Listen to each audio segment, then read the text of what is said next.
Hello everybody, today I'm going to be reviewing Cinder by Marissa Meyer. Guys, this book is so good! I'm not even joking, this book is like fantastic. And if you know me, you know I love my sci-fi books. So when I found out Cinder was a cyborg, half human, half robot, I was so excited. But guys, she is not a full-fledged robot. She does have some human parts, but she is also part mechanical, such as her arm and her leg. This is because of an accident that happened when she was younger and she had to be turned into cyborg in order to survive. How cool is that? Besides her not being able to remember her life before the surgery. That's not cool. That's bad. Bad. So this book takes place in futuristic Beijing, called New Beijing, because the last Beijing got destroyed or something like that in one of the 5 world wars. Yes, there was 5, so that means it's very distant in the future. Each book in the Lunar Chronicles is based off of a fairy tale. So Cinder is based off of Cinderella, Scarlet is based off of Red Riding Hood, and Cress is based off of Rapunzel. And there's one more book in the series, and I do not know which one that is based off of, but it's based off of some fairy tale. I'm very well informed, as you can see.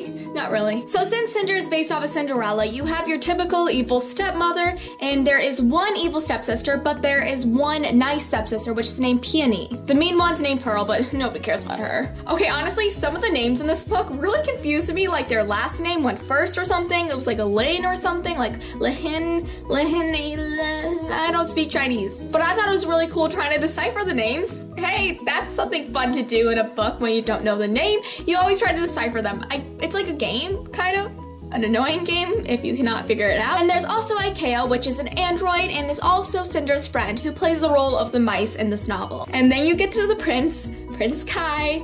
Oh, love him. I really like Kai, honestly. I thought his storyline was really awesome, and I thought that he was a really driven character, and he always had a purpose, and I really enjoyed that about the novel. Okay, it honestly took me, I don't know, half the book to figure out that Cinder was kind of Chinese, kind of not, because I was talking to my friend Tasha from Tasha Polis on YouTube, and she was like, yeah, so I always picture her as Emma Watson, but it turns out the author, Marissa Meyer, pictures her as Shay Mitchell from Pretty Little Liars, and Shay Mitchell is like Asian looking, but she's not. I think she's kind of Hawaiian looking. I don't know her ethnic roots, but that's actually a pretty good picture of her that I picture now in the novel. So I picture her as Shay Mitchell. I pictured her like, I don't know how I pictured her before. I just didn't really know because she's from like Europe, but she lives in Beijing. Kind of confusing. But once I got that out of the way, if you watch the Lizzie Bennet Diaries, I totally picture Kai as that Asian dude in it. I forget his name. Oh my gosh. Bing. That's his name. Bing. Bing has a nice face. And then also in this book, there are these people called the Lunars who live up on the moon. My dream. I would be a lunar. I would want to be a lunar. I want to live in space. Well, not like the Gravity situation. Like, have you guys ever seen that movie Gravity? Ugh. But I would so want to live up in space, so that would be pretty awesome to be a lunar. Minus the whole entire mind control thing, that would be a downfall. One of the interesting things about this book is that everything is based around science. Even when the Lunars have special powers, they are not magical powers. They're actually based off of science, so it's really interesting seeing how the author kind of molded that together. Okay, does anybody else agree that having a retina display like Cinder does would be so freaking helpful? Like, seriously, you just have a question and you don't know the answer, and you do not have to go on Google or whatnot, because you can just go to the retina display, think about what you want to see, and it'll be projected in your eyeball. That solves all the problems I've ever had. Come on, Google, start fixing this problem. Please. So at the beginning of this book, I was like, wow, there's a lot of foreshadowing in this. There is so much foreshadowing that I did something that I haven't done before, and I don't usually take notes in my books that I review because I like keeping them nice and clean because they're my children. But I totally took notes. You can't really see the notes. There we go. I took notes on here and here because I had to prove my point. I knew something was going to happen later on in the novel. Something would be uncovered about the main character Cinder, and I would have known it from the 113th page that this was gonna happen, and I just had to be like, oh, I knew it. There's proof that I knew it because I wrote it down. But there was a lot of foreshadowing at the beginning of this novel, and if you did not catch it, no worries. Then the ending would be so much less predictable, but it was still fantastic, the ending, because I still loved it, and I still like got all squealy about it because I'm like, oh, I knew it. I just thought about something. Oh my gosh, that makes so much sense. Oh my gosh. So when something happens at the end of this book, when somebody is running downstairs and loses something, I just compared it to Cinderella's actual story. Oh, that's why that happened though. Oh my gosh, realization just clicked in my brain.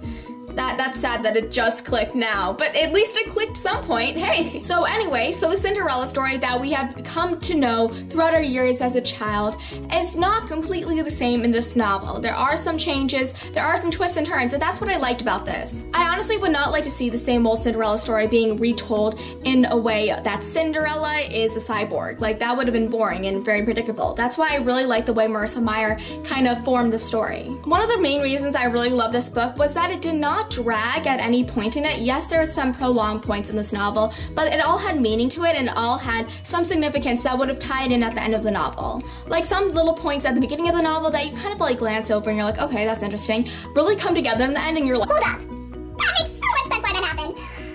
Wow, so much foreshadowing. I honestly really enjoy foreshadowing just because it makes you kind of solve the mystery in your head even before the character does solve it themselves. So you're like, I know something you don't know.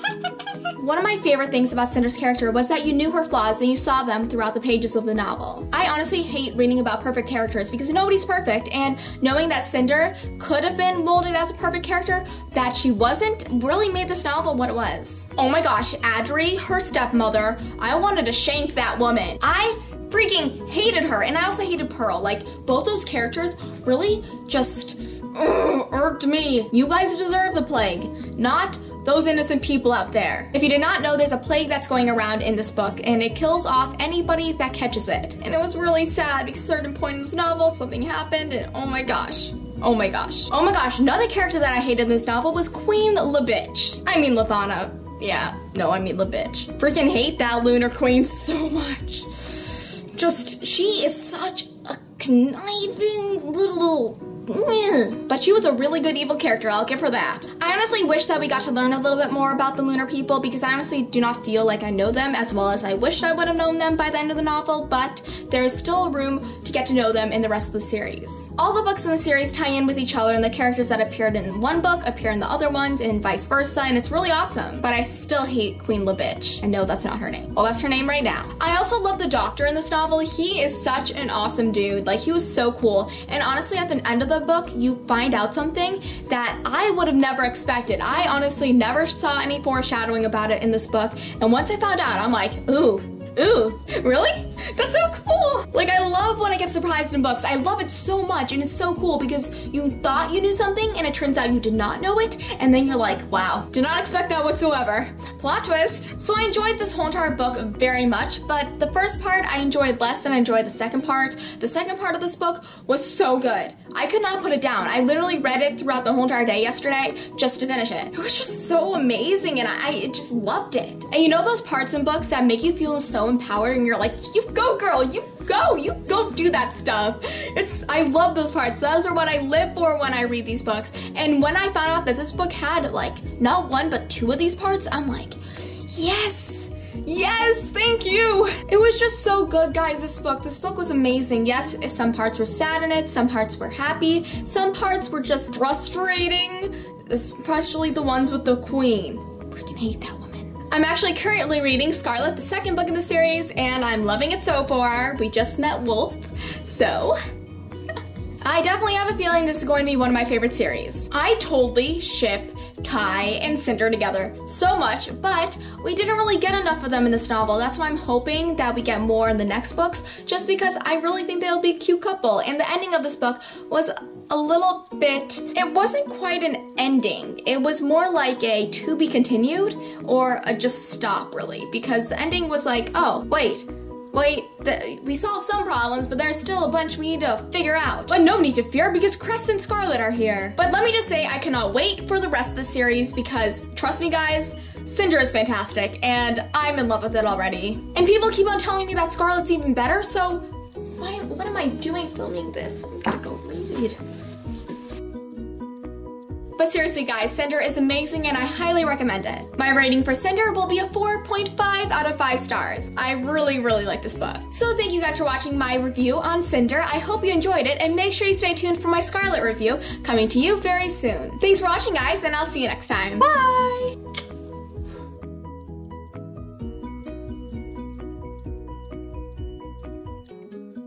Characters in this book that I want to shank: Queen Levitch, Sybil, the Step Monster, the Step Psycho Sister, and once again Queen Levitch. Freaking hate her.